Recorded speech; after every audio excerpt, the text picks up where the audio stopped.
We first rode the TVS Apache RR 310 back in December 2017 and the bike certainly had got us excited. We even did a thorough real-world road test of the motorcycle and you can check that out by clicking on the link right up there. Now though for 2019, TVS has introduced a new version of the Apache, but it looks the same.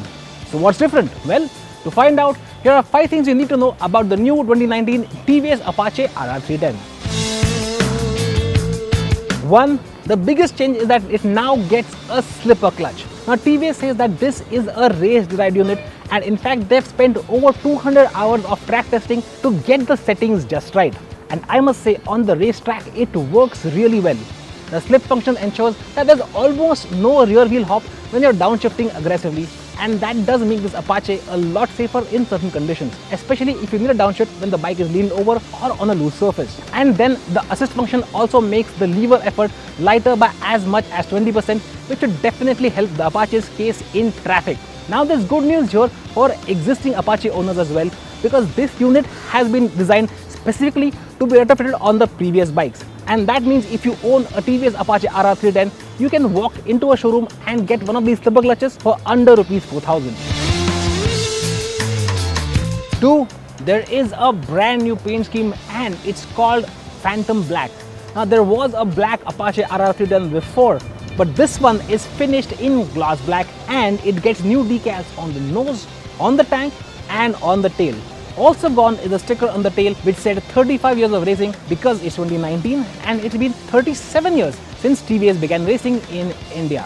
That said, apart from this, there are absolutely no visual changes. 3. There are no mechanical changes in this 2019 update, which means this RR 310 runs the exact same trellis frame, the exact same suspension and the exact same brakes as before. Even the 312cc reverse incline single cylinder motor has been untouched, which means it makes the exact same power and torque figures. Now that's not a bad thing at all because it still retains its lovely meaty mid-range and that makes the bike great fun on the racetrack and very good to use on the roads as well. But because there are no changes to the engine, one issue that plagued this motor still remains to a certain extent, and that is vibration. 4. Speaking of vibrations, TVS has been rolling out minor updates over the last 1.5 years to actually address those. Now the primary of these are as follows. Firstly, there is a new ignition map which takes away some vibrations from the motor and improves throttle response at really slow speeds. Then you also have these bigger and heavier bar end weights which take care of handlebar vibrations and now they are almost non-existent.